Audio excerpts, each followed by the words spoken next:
Tout à l'heure, on continue avec l'actualité en continu ci Tok Tok Sénégal ñu daal di dalal professeur Songué Diouf ci plateau bi pour les mots d'actualité. Bonjour professeur. Bonjour Sophia. J'espère que yaa ngi ci jàmm. Oui maa ngi sant bu baax a baax. alhamdulilah alors Papa Moussa ñu waxtaanee tey ak professeur Songué Diouf lépp lu jëm ci violence politique ak climat politique bi nga xamante ni mi ngi am ci réew mi fi mu ne nii. waaw en faisant le procès de la violence politique, faisant le procès de la classe politique, faisant le procès également de la société du Sénégal. Professeur, forcément manifestation yi nga xam ne am na ci 16 mars gis nañ ci li nga xam ne mooy ay violence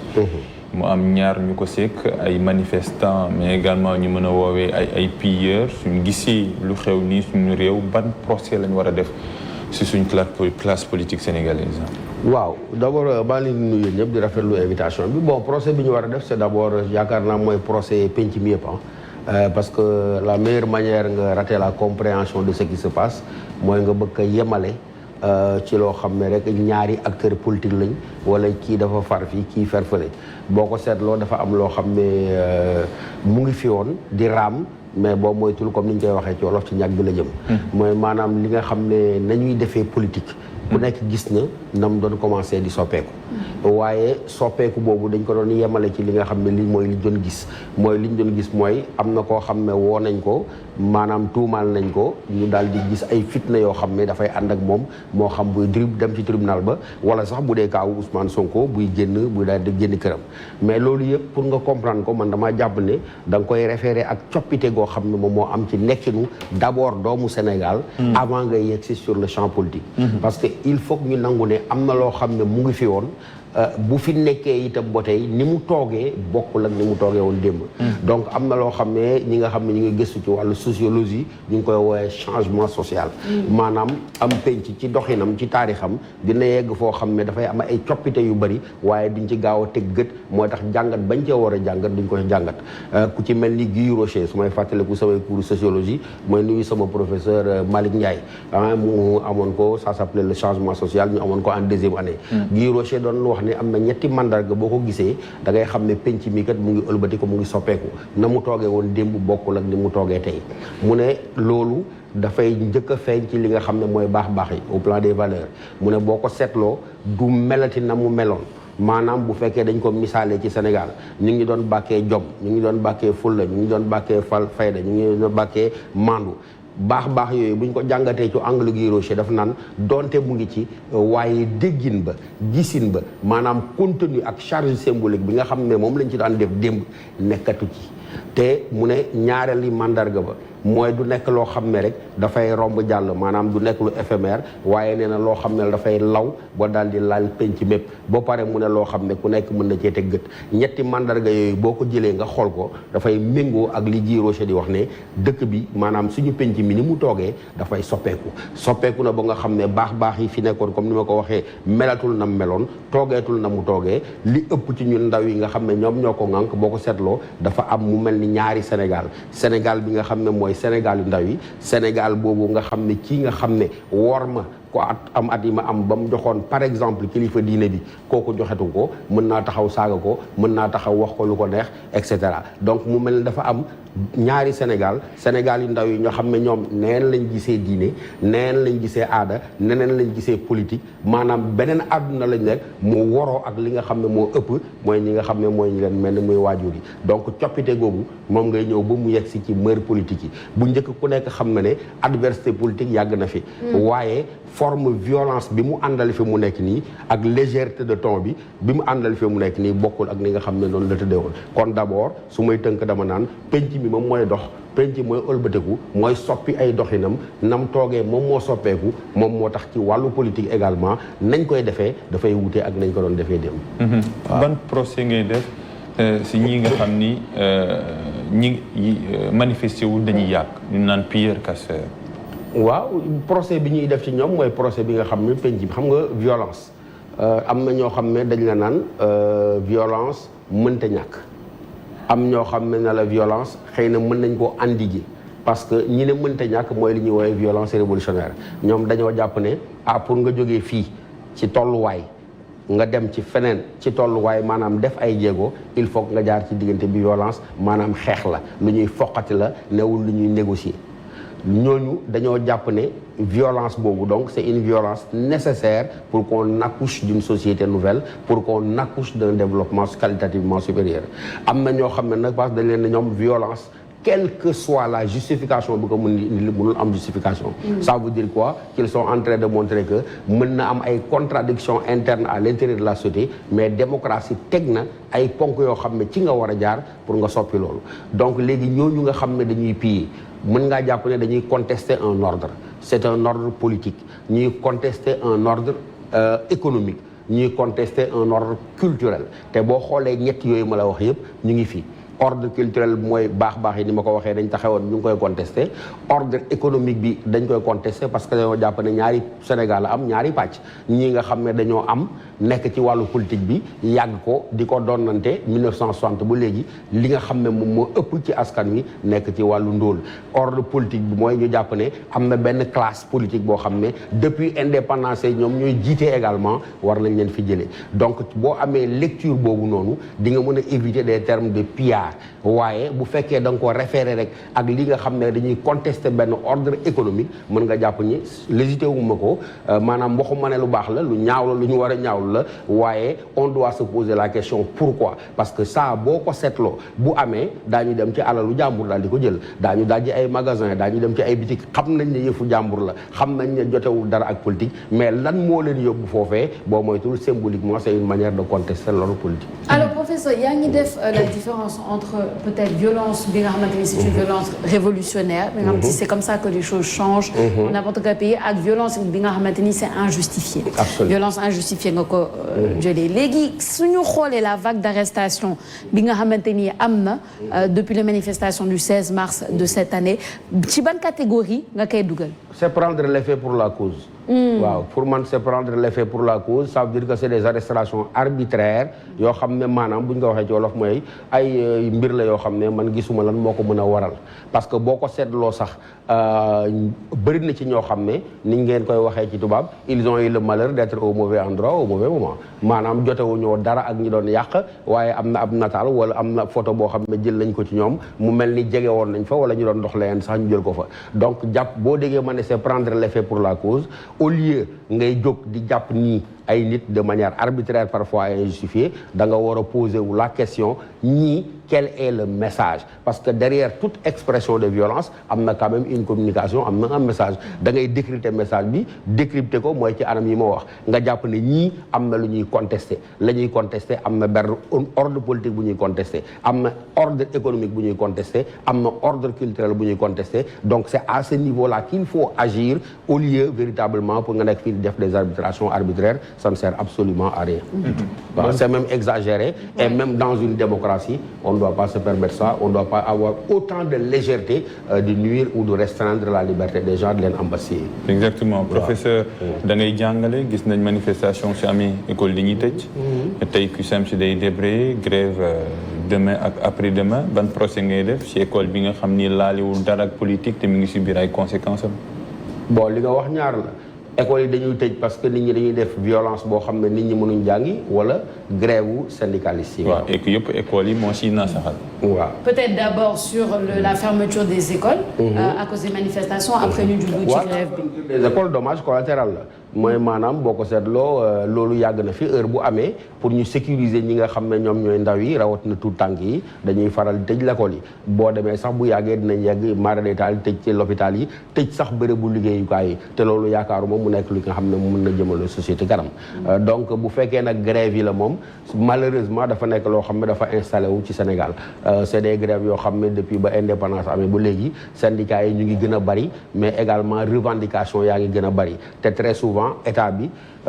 taxawaayam moom mooy waral li nga xam ne grève yi di perdurer parce que très souvent boo leen dégloo da lu ñu lay wax respect des accords. mais motif bi grève bi. parce que damaa def liaison bi. parce que motifu grève CUSEMS bi mooy arrestation arbitraire. des professeurs yi nga xam ne ñoo nekk ci biir enseignement bi moo tax moo wax. manifestation bi ak bii nii waaye j'avais pas compris le link donc bu fekkee dafa am ay jàngalekat yu ñu arrêté de manière waaw loolu mooy motivation grève bi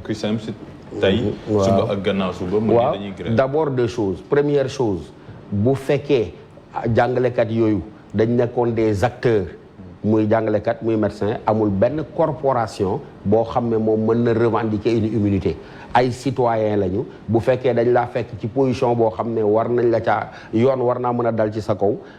warul sa statut jàngalekat sa statut avocat wala sa statut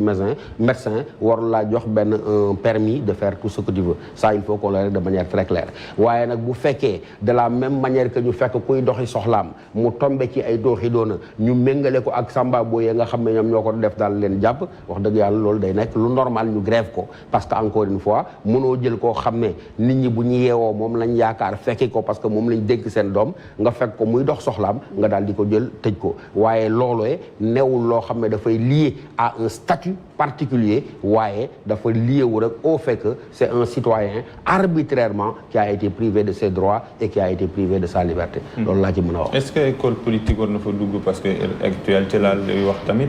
si Sédhiou élèves yi tamit ñoom génnoon nañ. Sédhiou benn collège.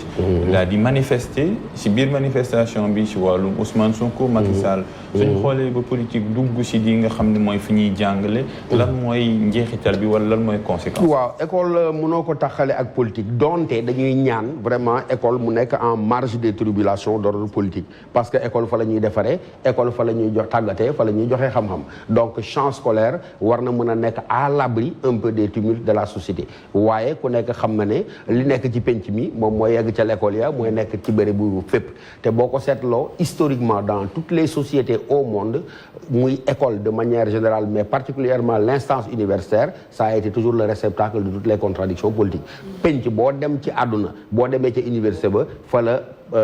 parparloo politique bi di gën a tar mais bu fekkee ay ndaw lañ danay xaw a jaaxle mais loolu yëpp dafa war a tax pam ñu taxaw parce que encore une fois école dañ ko war a ñàkk école dañ ko war a yiir parce que comme ni ma ko waxee fa lañ dénk suñ doom fa lañ yaakaar ëllëg réew mi fa lañ leen defaree kon école wala cee bokk mais daf lay woon également la politisation outrancière des rapports entre individus dans cette société là faisant que effectivement on ne fait pas la différence entre ndongo bu ndaw bi nga xam ne ci njàng la toll ak ki nga xam ne moom mën naa taxaw am une conscience politique am une conscience syndicale xam li tax nga xam ne moom mooy investir mais encore une fois dommage collatéral la maanaam dañ leen ci risaale waaye ñoom bokkuñ ci en principe. Alors professeur xam nañ ni le 30 mars inchallah mooy l'acte 4 du procès Mame Mbaye Niang ak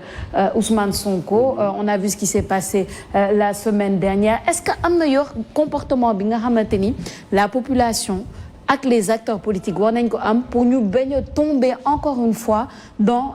la même démarche dans les mêmes problèmes wala boog est-ce que c'est inévitable d'ici le 30 mars qu'est-ce qu'on inévitable parce que déjà am na ñoo xam ne ils appellent à la terreur yaa ngi koy dégg ah oui c'est quasiment inévitable pourquoi parce que li ko waral contradiction yi nga xam ne moom moo ko waral Sophia jógewu fi donc les mêmes causes produiront exactement les mêmes effets donc comme contradiction yi nga xam ne moom moo meññi loolu nee naa la coppite la ci ni ñuy defee politique bu njëkk ku nekk jaruñ ci disserter ku nekk xam na nañ doon defee politique confrontation d'idées la quoi que ngeen appartenir à des camps différents l'exemple typique gis nga ko muy président Ablaye Wade bu xeex jotee ñun ñi ngay gis ni en 1988 fii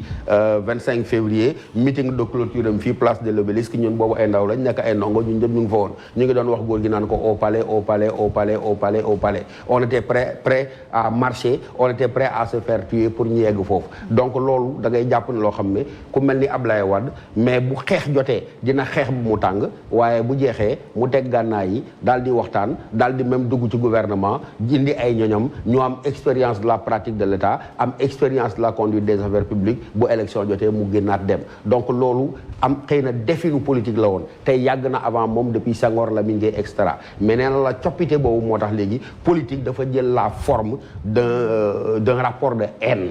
d'un rapport de haine ça veut dire que maintenant derrière mos naa la ko fi wax te mos naa ko wax barki démb rek ci philothérapie may nuyu Mohamed ñu ko doon tegaat may ne malheureusement fi mu nekk nii en lieu et place de vision de projet de société très souvent boo génnee la haine la volonté de vengeance dans le projet politique de la plupart de ces acteurs là dara du fa des kon politique bu demee bu nekk mantu maan man ak paas la ñu reyante mënuñ sax xoolante mënuñ sax nangam et cetera bon dimension boobu politique jël donc nouvel ordre politique boobu nouvelle forme de pratique politique boobu moom mooy jur li nga xam ne moom moo fi nekk kon nag le 30 mars malheureusement rebord lay doon remake lay doon parce que les mêmes ingrédients sont là ça donnera le même repas les mêmes causes produiront les mêmes effets il faut que à la base et à la racine ñu nangu toog revenir aux fondamentaux de la pratique politique originelle sénégalaise dégg naa fi kenn ku doon wax l'exception sénégalaise sànq mooy dégg ngeen di wax di wane ne quand même notre particularité est que duñ yegg ci basculer complètement dans la violence folle looloo nekkoon suñu chance mais malheureusement nee naa la yooyu yëpp mu ngi dëñ dama koy lier ak changement social bi nga xam ne mutation profonde bi nga xam ne les gens n'y prêtent pas attention il faut que ñu taxaw jàngat loolu surtout de la part de nos sociologues pour ñu mën a am ay réponses adaptées bu dul loolu rek ay effet de masse ngay def ay kii ngay def parce que xale yi tey nii encore une fois ils ne sont pas du même monde que nous nangu nañ jom nangu nañ kersa nangu nañ fulla nangu nañ baax nangu nañ yiw waaye pour ñoom il n'y a pas de problème la nga doon wooyee sàcc ñoom woowatuñ ko sàcc bu fekkee bu njëkk da nga ne ci buñ ko jiñee sàcc il est définitivement exclu du milieu politique ñoom am nañ ci beneen jàngat bu ngeen ne passe mi dañ ko jiiñ ay affaire u sàkku jigéen il est mort politiquement il y a 50 ans ñoom kooko sax il l'appelle un saint dégg nga dañ koy wooye ça veut dire que ils revendiquent d'autres valeurs ils ont tout à fait d'autres référentiels tant que nag société bi yeggul ba endiguer loolu daal di rectifier le tir encore une fois les mêmes causes donneront les mêmes effets. ñaa ngi wax léegi si wàllum remarque si 30 mars. fukki fan moo ci des.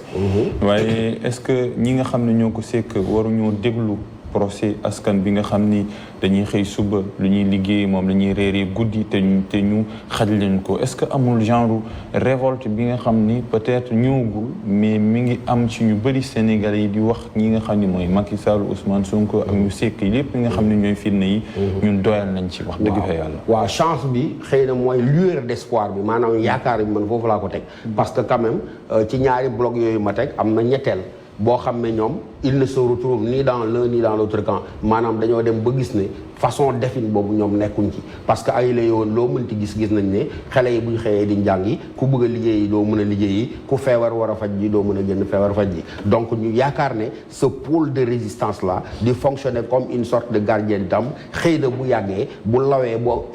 maye le reste de la société mën nañu am chance quand même ñu dellu si à des rapports de force plus équilibrés et à une façon plus civilisée de faire de la politique waaye force au moment où nous parlons et de reconnaître que ça c'est une minorité c'est une frange minoritaire la grande majorité ñoom pour ñoom la solution elle est dans la confrontation et dans le fait que pour gëjëlee fi li fi nekk ce n'est que la réponse de la violence qu'ils préconisent ñoom noonu lañ ko gisee pour le moment donc ñu ñaan xëy na y a un génie sénégalais comme je dis faisant que fuñ ne réew mi dina tàkk mu am ab loxo boo xam ne dina ci sotti ab ndox mu sedd. est-ce que ñu ngi leen déglu ba léegi ñooñu. est-ce que ñu ngi leen déglu ñu ngi leen di déglu waaye nañ leen waaw ñu ngi leen di déglu waaye nañ leen doon déggee moo wutee waaw parce que moo tax maye la des gens de ma génération bu ñu gisee boo xoolee ndaw yi niñ taxawee nga xam ne coppite am na parce que léegi taxaw ŋañ yi jël ay kaddu yu doy waar teg ko ci daru kilifa diina c'est devenu absolument banal donc réceptivité bi au discours religieux changé na gaa ñi bu màggal demee daañu dem màggali bu gàmmu jotee daañu dem gàmmu ji mais rapport ba nga xam ne ñun moom lañ amoon rapport de jébbalu de suggestion mu xam ne da nga leen di nangul bu situation jógee ndaw yi tey beneen lecture lañ ci am donc moo tax fi mu nekk nii mu xaw a compliqué waaye ñoom ñu ngi def seen liggéey ñu ñaan rek yàlla barkeel liggéey boobu ba mu tax wax dëgg yàlla xëy na nañ ko doon ragalee démb ak barki démb ay 1988 mos naa leen ko wax fii jàpp na dëkk bi day tàkk ba nit ñi takk seen bagage di dem waaye jàmm mujj ci ñu njort ne xëy na mën na demee ci noonu waaye dina xaw a jafe ndaxte li fi nekk bu ko dara yiirul ñàkk ko man gisuma lan moo koy tere jural violence bu méttee. jàmm jafe na lool ci réseaux sociaux yi lan moo ko waral. waaw parce que réseaux sociaux yi amul censure. xam nga réseaux sociaux yi moom amul censure fu amul censure nag libération totale la libération totale moom xam nga fa mu mujjee kaw total rek lay mën a jur réseaux sociaux yi kenn mënu ko endiguer kenn mënut a contrôler donc c'est impossible ki mën ci dara dañuy bàyyi nii rek déet mën nga ci dara kay mën nga ci dara waaye mën nga ci dara mën nga légiférer ba pare agir de façon ni ñu koy waxee nga am une législation très forte très sauvage très su ma ko mënee waxee loolu mais même loolu du ko supprimer. da koy wàññi rek parce que xëy na bu boo tegee ay peines yu 10 à 10 ci nga ŋàññi kilifa diine daal di voter ay loi ne boo ko defee ñu def la 20 ans de prison mën naa wàññi par exemple un peu. La dissuasion waaw dissuasion mais du ko effacer passe. Pourquoi? Parce que ku nekk xam ne dans l'absolu mënoo ko contrôler. Malheureusement c'est un peu partout la même chose dans le monde te Sénégal boo gisee cette libération de la parole là mu nekk comme ni ma ko waxee une parole qui est totalement en crise c'est parce que en fait ñun amoon nañ ay courroies yoo xam ne moo ñu doon endiguer moo ñu ko doon tere. bañ gàcc yëpp wadd nañ fi mu nekk nii ñi nga xam ne dañ doon munu ñemewuñu woon wax les réseaux sociaux leur permettent de faire ce qu'ils ne pouvaient pas faire par le passé. Donc boo mooy tur bu ñuy taal dëkk bi ci réseaux sociaux lañ njëkk. C'est ça. Pour terminer peut-être professeur sans que yaa ngi wax ci comportement ou leader politique yi. Parce que maa ngi lay poser la question est-ce qu'on doit s'attendre à la même chose le 30 mars nga ne ma oui parce que le comportement des leaders politiques est le même. Est-ce que si par miracle le comportement des leaders changeait un peu maanaam ñu dem ba am un dialogue entre le président Macky Sall et Ousmane Sonko. Est-ce que ça apaiserait un peu les tensions? Ah bien sûr bés bu ñu nangoo def ni Ablaye Wade doon def Ablaye Wade da nga ko doon Ablaye Wade bu élection jeexoon ñu ngi nekk day wax soxna si tegal ma kaamir bi tegal ma sijaada bi bu ñuy proclamer résultat yi parce que xam na ni immédiatement dañ koy jël si waaye du tere bu ëllëgee mu dellu si waat dugg ci biir nguur gi waxtaan. Senghor c'était la même chose Lamine Gueye mook Senghor benn la woon dañu xiiroo ngaayoo ba nga ne dëkk bi day tàkk ñu joxante la ko daal di ànd liggéey kon ñu yaakaar ne xëy na mais ñaan rek lañ mën a am ànd ak yaakaar que dina am ndox mu sedd mu ci tuuru ba ñaar ñooñu ñu mën a janoo mais dina ma jaaxal parce que encore une fois dama ne seen diggante c'est pas un choc de vision c'est pas un choc d'ambition pour un pays déedéet c'est un choc d'égoïsme qui se nourrit de haine te bu ñu yeggee foofu nag ci pratique politique ça ne peut que donner de la violence. Malheureusement. di la gërëm di la sant bu baax professeur merci beaucoup pour cette rubrique cette intervention dañ lay jox dig daje xam naa après le Ramadan. Inch'Allah pour qu'on continue un peu cette rubrique les mots de l'actualité qui est déjà très aimé. Bon Ramadan professeur Sangué. Merci, bon Ramadan à vous et en espérant que le Ramadan pourra un peu apaiser les ardeurs et nous faire revenir à la raison. Normalement, dans un pays avec 96% de musulmans, ça devrait faire effet. Inch'Allah. Et 99% de croyants. Oui, en plus. Merci professeur Sangué, merci Papa Lunsar et à demain. Moi, je vous dis à tout à l'heure, chers téléspectateurs. On a encore beaucoup de choses à voir. Dañ daal di dem ci seen deuxième partie matinale Tok Tok Sénégal di ngeen am xibaar yi ci kàllaama Wolof ak Mamadou Sy di ngeen am tamit li gën a fës ci xëtu yëglekaay yi ak Baba Ndiaye. Baba Ndiaye dina toog ak ñun ba ci fin matinale bi parce que dañuy dalal l'invité politique du lundi. Aujourd'hui, il s'agit d'Amadou Wagne, délégué national adjoint à la communication du parti à Awalé. Il sera là. Ñu war a seq waxtaan ak moom man ak Baba Ndiaye à la fin de notre matinale. Voilà pour la suite du programme. On reprend tout de suite, juste après cette petite page publicitaire.